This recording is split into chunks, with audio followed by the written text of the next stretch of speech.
Welcome, it's William Dymock-Johnson. Today we are going to speak about existential threats. What is the existential threat in your game? What would happen if it weren't for them damn meddling kids? Now those damn meddling adventurers, or those investigators, or that crazed band of anarchs in your city. What would have happened? What would have gone wrong? Because it is unlikely, in any universe that needs heroes or needs protagonists, that life continues as normal. Something is going on. There is some cosmic threat, some existential threat to the world as you know it. Now, an existential threat doesn't have to be huge. If your game is set around a village, then 20 orcs. 20 orcs is an existential threat to a village. 20 orcs descends on a village. They're going to burn it to the ground. They're going to take all the women. They're going to take all the stuff. They're going to eat all the children.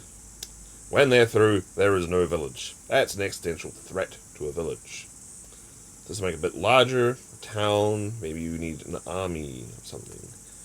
The army from the neighboring barony wants to sack and destroy the town. There are reavers. There are barbarians on the way.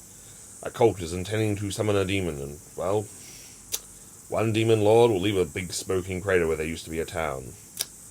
Those are existential threats. And then you can build it up as you get larger. An existential threat to a nation is probably another nation plotting its demise, planning to assassinate the rulers and take over, or an ambitious cult attempting to impose their mad theocracy on you. And they are going to summon the hideous slobbering horrors from beyond the furthest reaches of the universe to do their bidding. And that's what existential threat to a nation or a world could be. Of course, in your science fiction type games, the existential threat is often quite easy to conjure. It's an invading army of aliens. Martians on their tripods, their burning machines. They're an existential threat for a Victorian-style game. Or, more powerful Martians if you're playing a more modern game. And if you're playing a space game, then invaders from beyond known space. Well, that's pretty good too. Or lunatics with far too much ambition. They're good in any game. But consider what your existential threat is. What are the overarching plans of the antagonists? What are the antagonists up to? What do they want? Why do they want it? The aforementioned orcs. They just want to loot and burn the place. But why do they want to loot and burn the place? Why have they become farmers? Why aren't they just growing crops? Are they driven by some mad, insane god to acts of violence and barbarity?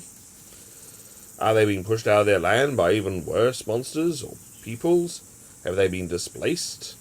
Are they under the thumb of some mad warlord or wizard who for some reason wants that village erased because, well, who knows? He came from that village and, he knew that village spurned him, and now he's going to get his revenge. You need to know why. Even the smallest of antagonists will have a reason why they're doing evil. They don't just wake up and go, I'll do some evil today. What do I do? Let's have some raping, murdering, pillaging. I'll go and punch my clocks in. That's the problem you see of a lot of game materials. You've got what we call punch clock villains. They get up, they punch their clock, they punch in, they punch out at the end of the day, they go home. They're just doing a job. You don't want villains just doing a job. They need goals, they need motivations, they need a reason why they're doing this. What is their motivation in this scene? If you were to ask an actor, if you were to get a scenery-chewing actor, like the late lamented Alan Rickman, if you got him to be your villain or your antagonist in your movie, he's going to ask you, what does this bad guy want? What does your bad guy want? What is he up to? What are his plans? And once you know what his plans are, then you can know what is going to be revealed to the players. Which part of his plans are visible? What is obvious? What is going on? What is going to clue them in that someone is up to no good or something is up to no good? How are they going to find this out? And then, well, it's up to your players. They get to choose. Do they like this plan? sometimes the players surprise you and they go, actually, yeah, this Dark Lord, he's going to, wipe out all these bandits and bring order to the realm and sort things out. Actually, he's not so bad, 500 years ago, he's going to be remembered as Dark Zagor the Good, the Unifier, the Lawbringer. Let's get on his side, and let's put down these other things. They could well do that. And that's okay. You can have the party join what they see as the lesser evil. That's fine. There's no rule which says, oh, here's the bad guy, and we must oppose him because he's the bad guy, and we're all good. Don't get into that thinking. Give a reason why. Make it personal.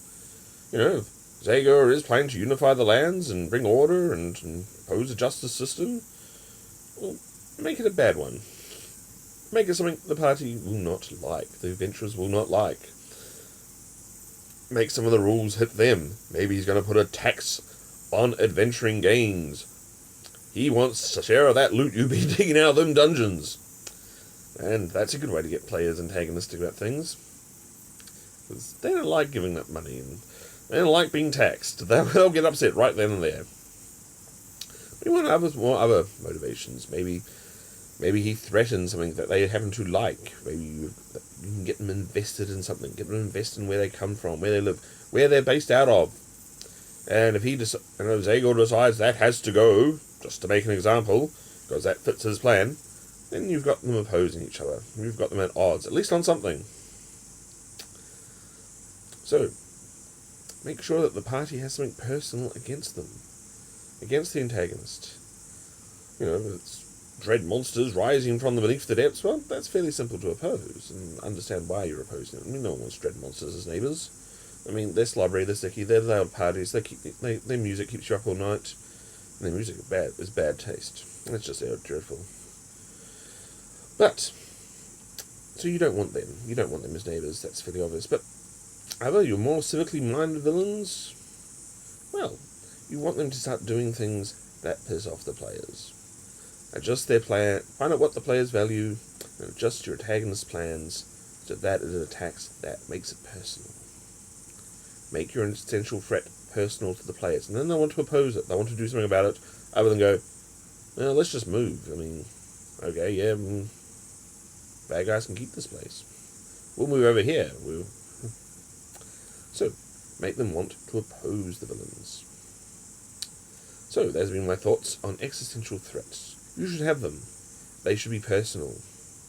Their villains should have motivations, and the players should want to oppose them somehow. Thank you. Like, subscribe. Watch my other crappy videos.